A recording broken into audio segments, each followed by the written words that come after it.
A very good morning to all of you. This is Hemlata ma'am from Mother India Senior Secondary School. Students, we have started the third chapter from our book Vistas and under a title of the Journey to the End of the Earth by Tishani दोषी। तो बेटा हमने third chapter जो है आपका वो हमने start किया हुआ था। तो थर्ड चैप्टर में मैंने आपको बताया था कि हमारी जो राइटर है तिशानी दोषी वो अपनी जर्नी के बारे में हमारे साथ शेयर करती है। कहती है कि मैंने अपनी जो जर्नी की थी मैंने जो अंटार्कटिका कॉन्टिनेंट है वहाँ पर मैंने की थी एक। तो कहते हैं कि हम क्या किए, मैं वो अपनी जर्नी के बारे में बताते हैं कि मैं और मेरे साथ कुछ स्टूडेंट्स थे। हम रिसर्च वेसल मतलब वो जो शिप था हम उसमें गए थे, जो रशियन रिसर्च वेसल जो था जो शिप था हम उसमें गए थे। हमने जर्नी जो स्टार्ट की थी वहाँ से स्टार्ट की थी कहते। और अकेडमिक सोकल्सी, उस शिप का नाम क्या था, अकेडमिक सोकल्सी। तो कहते इसमें बैठ के हम अंटार्कटिका कॉन्टिनेंट तक पहुँचे थे। फिर वो कहती है कि हमारी जो जर्नी स्टार्ट हुई थी वो हुई थी मद्रास से। तो कहती है कि हमने जो स्टार्ट की थी 13.09 degree north of the equator in Madras. तो मद्रास से हमारी जर्नी स्टार्ट हुई थी। फिर कहती है कि जब मैं अपनी जर्नी करी थी तो उसके बीच में कुछ वाटर बॉडीज़ जो थी वो आई थी। 3 वाटर बॉडीज़ आई थी, 6 चेक पॉइंट्स उसमें आए थे, 9 टाइम जोन्स उसमें आए थे और प्लस बहुत सारे इकोस्फीयर जो थे वो इसमें आए थे। तो कहते हैं इन सभी को क्रॉस करके फिर मैं अंटार्कटिका कॉन्टिनेंट तक पहुंची। तो फिर उसने हमें बताया था, कहती है कि मेरा अंटार्कटिका कॉन्टिनेंट जो है इस यहाँ तक पहुँचने के लिए मुझे एटलीस्ट 100 आवर्स जो था वो मुझे ट्रैवलिंग करनी पड़ी थी। तो कहती मैंने जो ट्रैवलिंग की थी मैंने बाई कार की थी, by aeroplane and by ship की थी। फिर उसके बाद वो कहते हैं कि जब मैं इस कॉन्टिनेंट पे पहुंची तो ये काफ़ी ज़्यादा वाइड कॉन्टिनेंट था और यहाँ पर पहुंचकर मुझे बहुत ज़्यादा रिलीफ जो था वो फील हुआ था। फिर उसके बाद हमारी जो वो है राइटर जो है वो हमें इसकी हिस्ट्री के बारे में बताती है। तो वो कहती है कि इंडिया और अंटार्कटिका जो थे वो दोनों were the part of the same land mass, कि ये क्या थे, ये दोनों एक ही लैंड मास के पार्ट थे। तो वो हमें क्या कहती है कि 650 ईयर्स अगो वो हमें बात बता रही है कि दोनों क्या थी, सेम थे, इकट्ठे थे। तो 650 मिलियंस ईयर्स पहले क्या था कि एक बहुत बड़ा सदर्न सुपर कॉन्टिनेंट था जिसका नाम क्या था, गोंडवाना। कहते ये एग्जिस्ट था। तो उस समय क्या था, ये जो कॉन्टिनेंट था ये काफ़ी ज़्यादा वार्मर था, ठीक है, यहाँ का क्लाइमेट बहुत ज़्यादा गर्म था। कहता कि ये कब की बात है, जब हम ह्यूमन बीइंग जो थे वो यहाँ पर एग्जिस्ट नहीं थे। हम ह्यूमन बीइंग यहाँ पे नहीं रहते थे। यहाँ पे कौन रहता था, डायनासोर जो हैं वो यहाँ पर रहते थे। कहता है यहाँ की जो फना और फ्लोरा था उसकी वैरायटी भी यहाँ पर बहुत सारी थी। तो कहते हैं आहिस्ता आहिस्ता क्या होता गया कि जैसे जैसे ये यहाँ पे प्रेशर बढ़ता गया, हीट बढ़ती गई, क्योंकि काफ़ी ज़्यादा वार्मर था यहाँ का क्लाइमेट। तो कहते हीट बढ़ती गई तो हमारी जो इंडिया है, इंडिया इससे सेपरेट होती गई। तो इंडिया ऐसे ऐसे सेपरेट होती होती यहाँ ये नॉर्थन एरिया जो है वहाँ पर चली गई और ये जाके किसके साथ मिक्सअप हो गई, एशिया कॉन्टिनेंट के साथ। तो कहते हैं जब ये एशिया कॉन्टिनेंट के साथ मिक्सअप हुई तो दोनों की जो थी वो प्रेशराइज्ड होने के कारण यहाँ पे जो हिमालय माउंटेन है, हमारा पहाड़ जो है हिमालय, कहते हैं वो यहाँ पे फॉर्म हुआ। ठीक है, वो हमें हिस्ट्री के बारे में बता रही है कि कैसे हमारी इंडिया जो है वो एशिया कॉन्टिनेंट के साथ मिली थी, कैसे उसके साथ वो मिक्सअप हुई थी और कैसे जो हिमालय है वो कैसे बना। तो वो ये कहते कहते इससे जबकि आहिस्ता आहिस्ता जब मतलब प्रेशर मिलता गया तो इससे ये सेपरेट हुई। हमारी इंडिया जो है ये गोंडवाना से मतलब अंटार्कटिका और कॉन्टिनेंट से ये सेपरेट हुई। सेपरेट होने की वजह से फिर पानी का वहाँ पे प्रेशर होता गया तो इंडिया जो है वो नॉर्थ वाली साइड जाती गई। तो कहते हैं आहिस्ता आहिस्ता जाके ये एशिया के साथ मिक्सअप हो गई और जब वो मिक्सअप हो रही थी उस साइड से एशिया कॉन्टिनेंट प्लस यहाँ से इंडिया जा रही थी, तो दोनों के बीच में जब प्रेशर बना, जब दोनों मिक्स हुई तो प्रेशराइज की वजह से क्या हो गया कि यहाँ पे जो माउंटेन है हिमालय जो है वो बन गया। तो बेटा ये हमने यहाँ तक पढ़ा था। तो कहते इसी तरह से जैसे ये हिमालय बना है इसी तरह से जो साउथ अमेरिका जो थे वो नॉर्थ अमेरिका के साथ मिक्सअप हो गया और ये जो हमारा अंटार्कटिका था ये एक सेपरेट मतलब बॉटम में चला गया, बिल्कुल अकेला रह गया। और ये काफ़ी ज़्यादा क्या था, ठंडा कॉन्टिनेंट है हमारा, सबसे ज़्यादा फ्रीज कॉन्टिनेंट अगर हम कहें तो यही है हमारा अंटार्कटिका कॉन्टिनेंट। तो बच्चे हमने यहाँ तक रीडिंग की थी, मैंने आपको यहाँ तक समझाया था। तो अब हम आगे कंटिन्यू करते हैं। कहते हैं for a sun worshipping South Indian like myself 2 weeks in a place where 19% of the Earth's total ice volumes are stored is a chilling prospect, not just for the circulatory and the metabolic functions, but also for the imaginations. It is like walking into a giant ping pong ball devoid of any human marker, no trees, billboard, buildings. देखिए अब हमें वो क्या कहते हैं, कहते हैं for a sun worshipping South Indian like myself. अब जो हमारी राइटर है वो अपने बारे में हमें बता रही है, कहती मैं जो हूँ मैं एक सन जो है भगवान, जो सूरज होते हैं, सूर्य भगवान जो होते हैं, कहती मैं उसकी पूजा करने वाली, और मैं एक साउथ इंडियन जो हूँ, ठीक है, वो अपने बारे में कह रही है, कहती मैं एक साउथ इंडियन हूँ और मैं भगवान सूर्य जो है उनकी मैं पूजा करती हूँ। तो कहती मुझे यहाँ पे 2 वीक्स जो है वो बिताने हैं, बिकॉज वहाँ पे क्या है, वहाँ पे अगर 6 मंथ जो है वो डे ही रहता है और 6 मंथ वहाँ पे नाइट ही रहती है, तो ऐसे वो कॉन्टिनेंट पर पहुँच गई है। तो कहती मैं जो भगवान की डेली मैंने भगवान की पूजा करनी होती, सूर्य भगवान की पूजा करनी होती, तो मुझे यहाँ पे 2 वीक्स जो थे वो स्पेंड करने थे। क्यों? क्योंकि यहाँ पे उनको सूरज नहीं दिखता था। कहते 2 weeks in a place where 90% of the earth's total ice volumes are stored in a chilling prospect. तो कहते यहाँ पे 90% क्या था, यहाँ पे टोटल आइस वॉल्यूम थी, मतलब हर जगह यहाँ पे आइस थी, हर एक एरिया पे, हर एक जगह पे यहाँ पे आइस थी। कहते ऐसे इन्वायरमेंट, ऐसे कॉन्टिनेंट में मैं रहने के लिए आई थी। और कितनी देर के लिए उसने टाइम यहाँ पे स्पेंड करना था, 2 वीक्स के लिए। कहते yes not for the circulatory and metabolic functions but also for the imaginations. It is a like walking into a giant ping pong ball devoid of any human marker, no trees, billboards, buildings. तो अब वो हमें क्या कहती है, कहती है कि यहाँ पे मतलब हम अपने काम के लिए नहीं आए थे, मतलब कुछ इमेजिनेशंस थी, कुछ हमें मतलब और भी चीज़ों की जहाँ पे रिसर्च करनी थी। तो कहते हैं ऐसे लग रहा था कि जैसे मैं एक बॉल होती है, बॉल के ऊपर मैं चल रही हूँ, कोई ये नहीं लगा एक वाइट वॉल जैसे होती है, कहते इस तरह से मुझे लग रहा है मैं वाइट वॉल के ऊपर चल रही हूँ, क्योंकि यहाँ पे ना ही ट्रीज़ थे, कोई ह्यूमन मार्कर यहाँ पे नहीं था, कोई बिल बोर्ड नहीं था। बिल बोर्ड जो मतलब उसके लिए लगाए जाते हैं, बड़े बड़े मतलब जो एडवर्टीज़मेंट के लिए लगाए जाते हैं बिल बोर्ड्स, कहते हैं यहाँ पे कोई बिल बोर्ड्स नहीं थे, यहाँ पर कोई बिल्डिंग्स जो हैं वो यहाँ पर नहीं थी, ह्यूमन मार्कर यहाँ पे नहीं है। यहाँ पे लोग जो है वो बहुत कम आते हैं, अगर कोई आता है तो वो रिसर्च करने के लिए ही आता है, अदरवाइज यहाँ पे लोग नहीं रहते। कहते हैं you loss all earthly sensations of the perspectives and time there, the visual scale ranges from the microscopic to the mighty mids and the mites to blue whales and the icebergs as of big countries. The largest recorded was the size of the Belgium.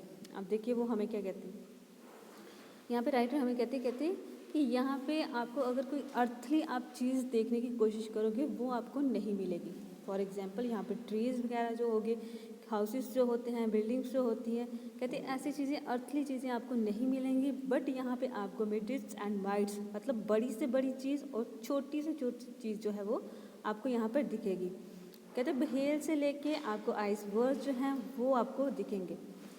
कहते हैं छोटे छोटे mites जो होते हैं वो भी आपको दिखेंगे, बड़ी बड़ी जो चीज़ें होती हैं वो भी आपको दिखेंगी। कहते हैं यहाँ पे इतने ज़्यादा आइसबर्ग्स हैं कि जहाँ का रिकॉर्ड है कि सबसे बड़े जो आइसबर्ग्स होते हैं वो यहाँ पर ही होते हैं। तो कहते हैं यहाँ का रिकॉर्ड है कि जो यहाँ के आइसबर्ग्स है वो कितना है, उसका साइज़ कितना है, जितना बेल्जियम कंट्री जो है उसका साइज़ है, तो इतना तो यहाँ पे आइसबर्ग है। तो आइसबर्ग आपको पता है क्या होते हैं कि जो एक समुंदर होता है, समुद्र के बीच में आइस का जो बड़ा सा पीसीस होते हैं उन्हें कहा जाता है। तो कहते हैं यहाँ पे आइसबर्ग जो है वो भी बहुत बहुत बड़े हैं। कहते हैं days goes on and on in serials 24 hours austrial summer lights and the ubiquitous silence interrupted only by the occasional avalanches or curving ice sheets consecrates the place. It's an emergence that will force you to place yourself in the context, the earth's geological history and the humans and the prolongings is not good. अब वो हमें क्या कहते हैं कि यहाँ पर 24 hours क्या है, यहाँ पे ऐसा लगता है कि जैसे दिन है, मतलब यहाँ पे उन्होंने, मैंने आपको बताया ना कि 6 मंथ के लिए क्या था, डेज लगते हैं, 6 मंथ के लिए यहाँ पे नाइट लगती है। तो कहते हैं यहाँ पे किसी तरह का कोई भी डिस्टर्बेंस नहीं है, यहाँ पे हमेशा क्या रहती है, साइलेंस रहती है। अगर कोई डिस्टर्बेंस होती है तो वो किस चीज़ की डिस्टर्बेंस होती है, वो अवलांचेस जो होते हैं, ठीक है, जो मतलब बर्फ़ की पहाड़ियाँ जो होती टूटती हैं, कहते हैं अवलांचेस आए, वो आपको यहाँ पे अगर कोई डिस्टर्बेंस है तो इन्हीं की है कि अवलांचेस आएंगे। प्लस जो शीट्स होती हैं, आइस शीट्स जो होती हैं, वो अगर वो टूटे तो वो आपको आवाज़ आएगी, अदरवाइज़ जहाँ पे बहुत ज़्यादा साइलेंस है। जैसे हमारी इंडिया है, इंडिया में आपको आप जहाँ पे बैठते हो तो आपको कितना शोर जो है वो सुनाई देता है। कई बार पक्षी जो होते हैं उनकी आवाज़ें आपको आती है, गाड़ियों की आपको आवाज़ें आती है, लेकिन कहते हैं कि यही जो कॉन्टिनेंट है यहाँ पर ऐसी कोई भी चीज़ नहीं है। आपको यहाँ पे बिल्कुल टोटली यहाँ पे आपको साइलेंस जो है वो दिखेगी। कहते हैं लेकिन ऐसा ऐसा अगर ये चीज़ें जो हैं ये चीज़ें ख़त्म होती गई तो ये ह्यूमन के लिए जो है वो सही नहीं होगा। नेक्स्ट इसमें आ गया ह्यूमन इम्पैक्ट। अब देखिए ह्यूमन इम्पैक्ट क्या है, हम लोगों ने क्या किया है। कहते हैं human civilisation has been around for a well 12,000 years, barely a few seconds on their geographical clock. In that short amount of time, we have managed to create quite a ruckus. Extinct are the all dominance over natures and quite our villages, towns, cities, mega cities. The rapid increase of human populations has left us battling with the species for limited resources. अब देखिए human impact के बारे में हमें क्या कुछ बताने जा रही है हमारे राइटर।